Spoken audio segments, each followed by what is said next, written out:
Welcome back to the channel, guys. My name is Gene Edwards. You are watching LUBED for March the 26th, 2023. As I am going to give you not one, but two previews for the upcoming games as they go back to back. First in Arizona and then back against the Golden Knights, who they just played on Saturday. And then, of course, they just played Arizona just a couple days ago as well. So I'm not really going to get really too much into the stats breakdown because I already mentioned that last week. Subtle little changes. There was more changes actually on the injury front than anything, as we'll get into that shortly as well. But yeah, the Arizona Coyotes are the first one up. They are officially out of the playoffs as they will not get a chance to show off Mullet Arena in this year's playoffs. And in fact, this is Edmonton Oilers' first trip to Mullet Arena, so this is going to be an interesting to watch, see how they like it.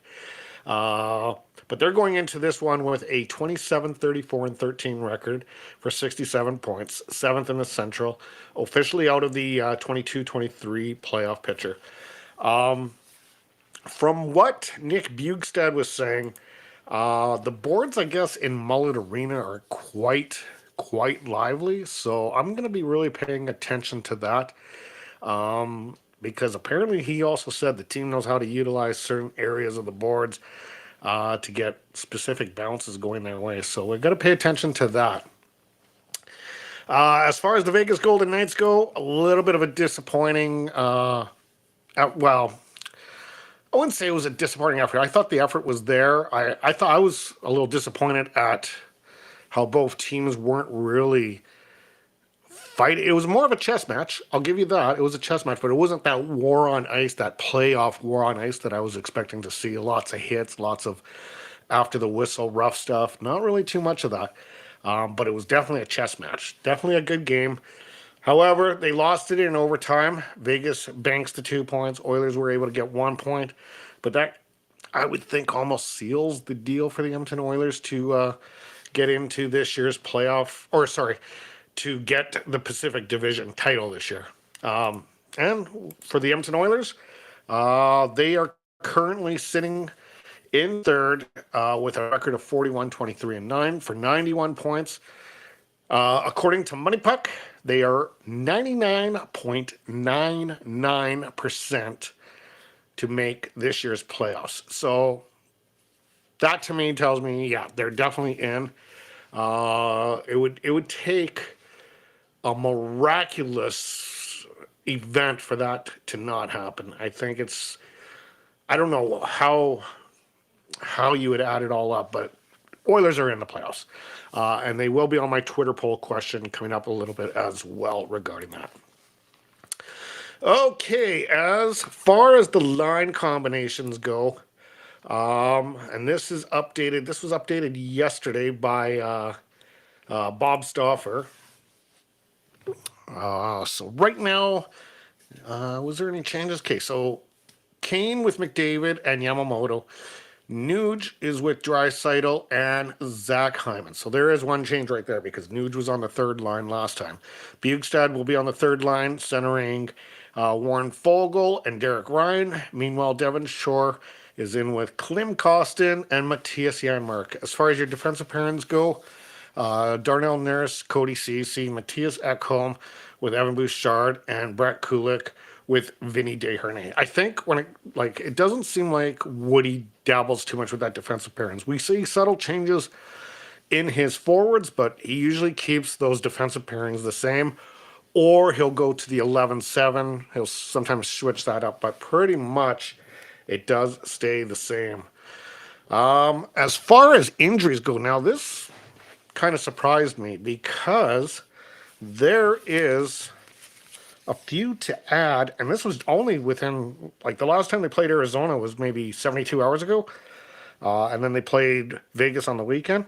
So since that time, now I don't know if this was just a delay for the information to get to the line combination site that I use. However, they got Zach Kassian added to that list for Arizona. Laurent Dauphin, Laurent Dauphin, and Brett Ritchie added to the Arizona Coyotes. And also 3 players added to Vegas as Alex Martinez gets added, Riley Smith gets added, and Logan Thompson. They even, to make room, they even took out Robin Lehner out of it. As you can see, his name's not even listed on that list. So yeah, I don't know what happened, and those Vegas ones would have happened probably in the Edmonton Oilers game where they got a little bit banged up. But I believe, yeah, they look like they're all, well, Alec Martinez is actually on the IR now. So I wonder what happened there.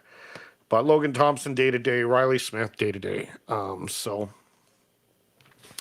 there you have it. Like I said, because these guys played a little while ago, I'm not going to go through detailed stats of the game within the game. I'm just going to kind of give you the breakdown of what happened. As you know, both games went to overtime, and in both games, Leon Draisaitl was the second star. However, one had an outcome of a victory, the other one had an outcome of a loss.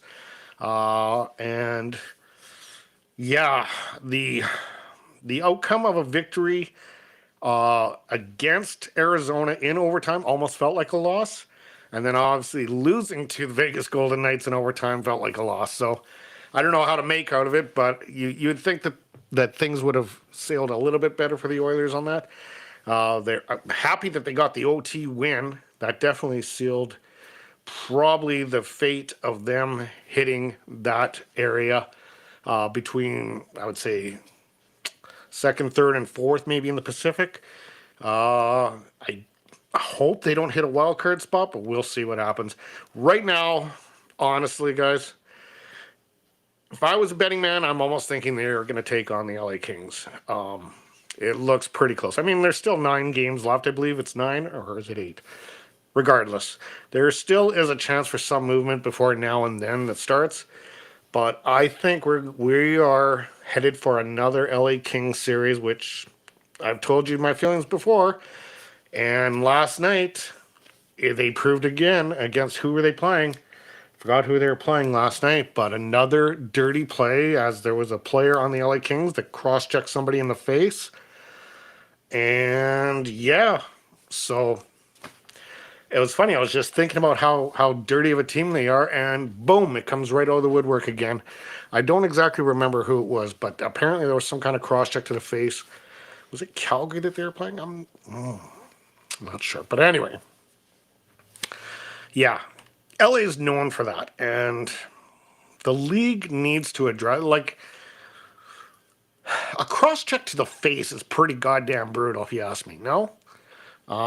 Especially if they're trying to eliminate the concussions and all that kind of stuff, and they don't want goalies fighting each other, and they're trying to step in and get all these rules changed, but yet you can cross-check someone in the head or in the face. I don't know.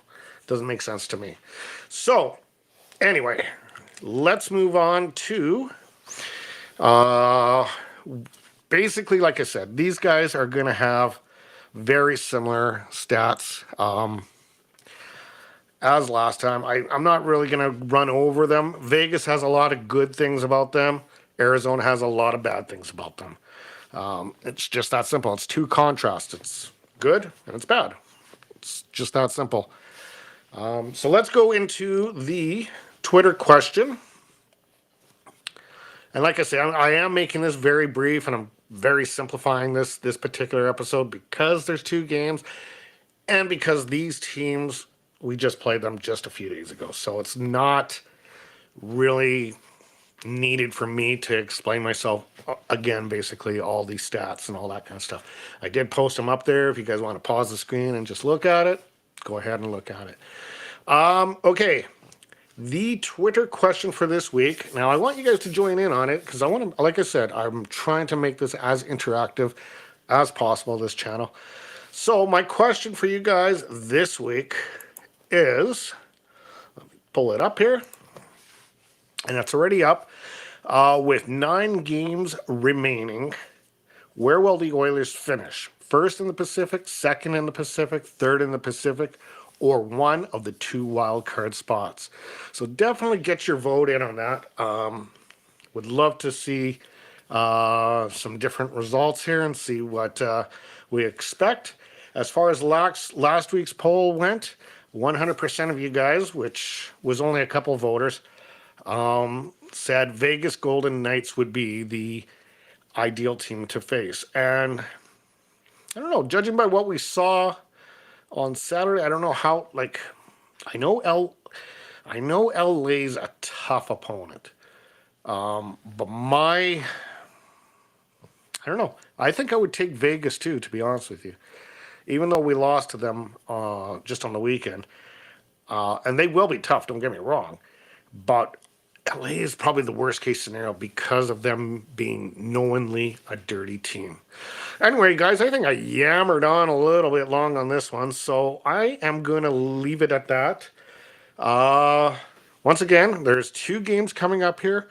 The Oilers are going to face the Coyotes at the Mullet Arena for the first time. I'm going to be interested in seeing that. Again, I'm going to address it and pay attention to the boards and see how lively they actually are. And then they face the Golden Knights in Vegas on Tuesday night. So, if you are witnessing this channel for the very first time, guys, and like the content I bring, feel free to hit that like, share, and subscribe button. As for the rest of you guys, stay healthy, stay happy, stay hydrated. We'll see you post-game tomorrow night. Have a good one.